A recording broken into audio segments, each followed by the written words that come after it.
Mbote bande kobalandi ya magazine d'actualité Christian chez vous biskano so bozuli baku ya kolanda biso okolo ya lelo. Nous sommes aujourd'hui mercredi le 16 avril 2025. Bienvenue à ce nouveau numéro.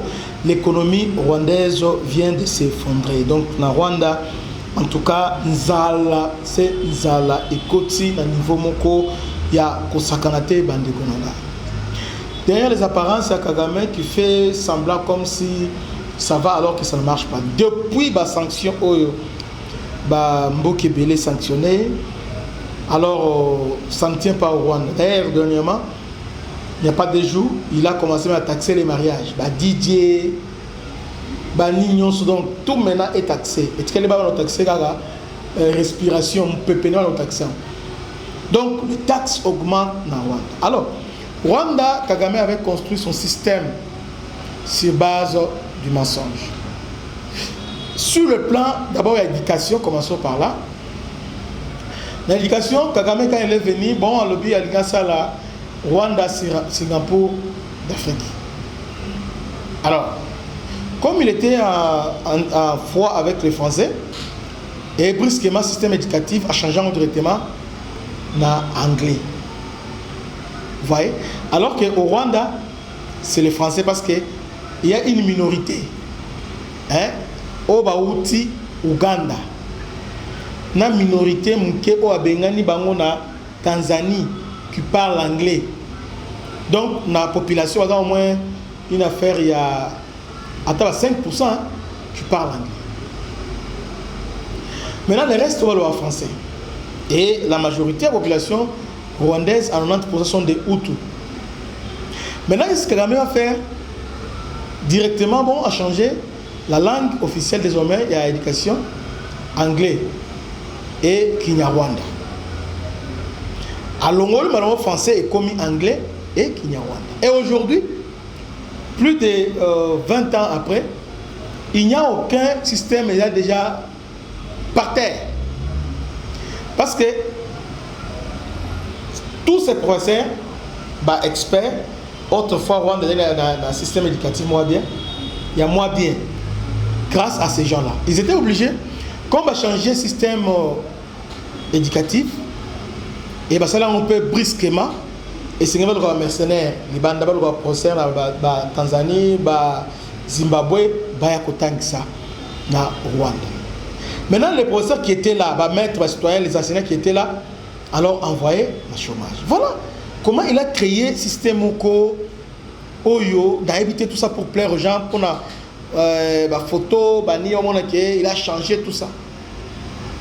Donc, sur le plan éducatif, il a échoué parce qu'aujourd'hui, dans le Congo, sur moi, on a système niveau 6e cadre.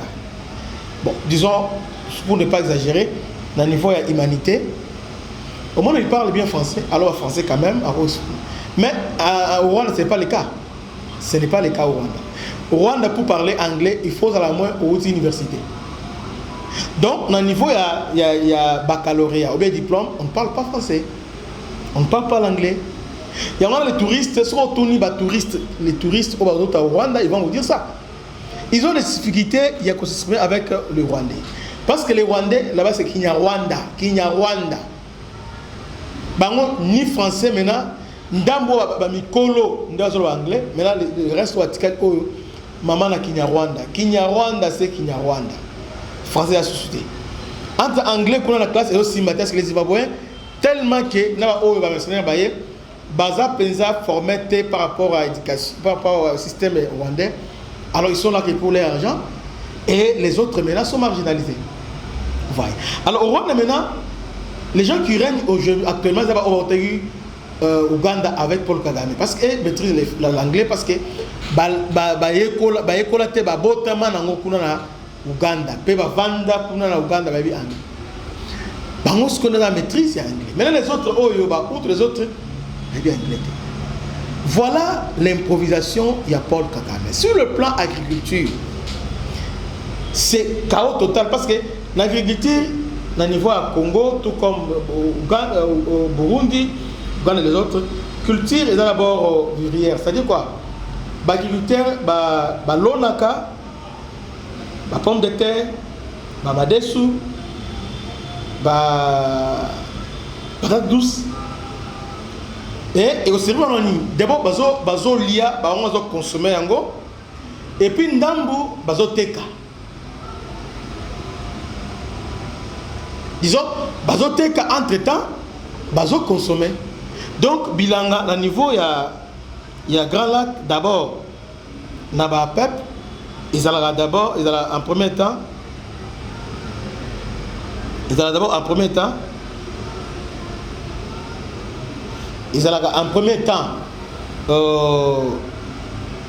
Koulia, et puis Koteka. Ou soit Oteki, nous sommes là pour garder. Mais Kagame a levé au Walate, il les a obligés d'exporter. Exporter quoi? Attends, article, mon quoi, c'est les Rwandais. Parce que vous pensez que les Rwandais là-bas, ça va, ça ne va pas. Ils jouent à l'apparence, ça ne va pas, ça ne marche pas, ça ne va pas. Les coulisses du mirage économique du Rwanda.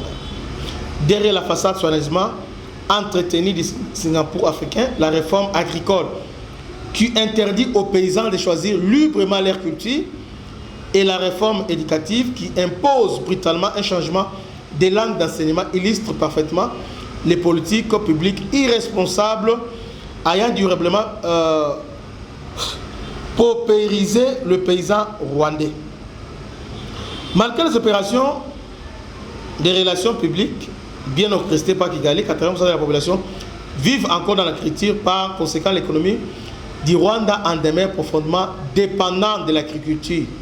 Mais en coulisses, le gouvernement a imposé une réforme agricole brutale, obligeant les paysans à abandonner la culture vivrière au profit de cultures destinées exclusivement à l'exportation, notamment des roses contrôlées par des entreprises associées à Jeannette Kagame, épouse du président. Donc, colonne à pomme de terre, colonne à tout ça, l'on a rose, on a exporté en gros.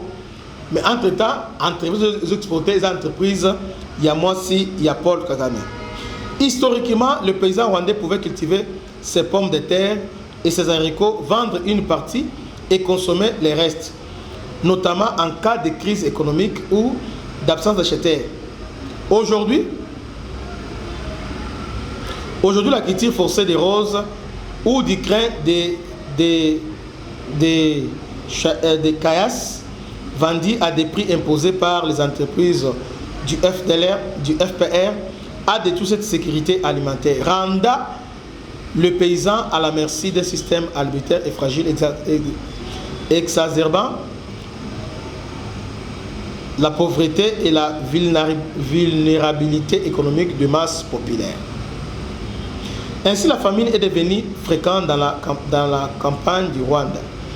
De nombreuses vidéos circulent sur les réseaux sociaux relèvent une réalité dramatique, des périodes régulières de famine allant de 30 à 45 jours, comme l'a notamment rapporté les réseaux américains Famine Early Warning System, financé par ISD. Il suffit de taper Nzala Murwanda, Nzara Murwanda sur TikTok ou YouTube. Donc, si on tape Nzara sur Rwanda, TikTok, YouTube, Rwanda, on a seulement entreprise américaine, tout ça, non, ONG américaine, tout ça, enquête pour un effondrement de l'économie rwandaise. Nous allons donc on appartient au Nzala.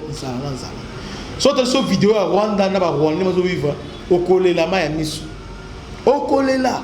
Mais il faut sembler comme si, non. Ce qu'ils font, au lieu que sanction va détruire l'économie rwandaise. Même aide au Kagame sont négligés dans le temps, tu vas voir ce qui va se passer. Au Komona Oyo économique. Donc ça ne marche pas au Rwanda. Rien ne marche au Rwanda. En tout cas, rien ne marche au Rwanda. Mais il faut sembler comme si ça marche.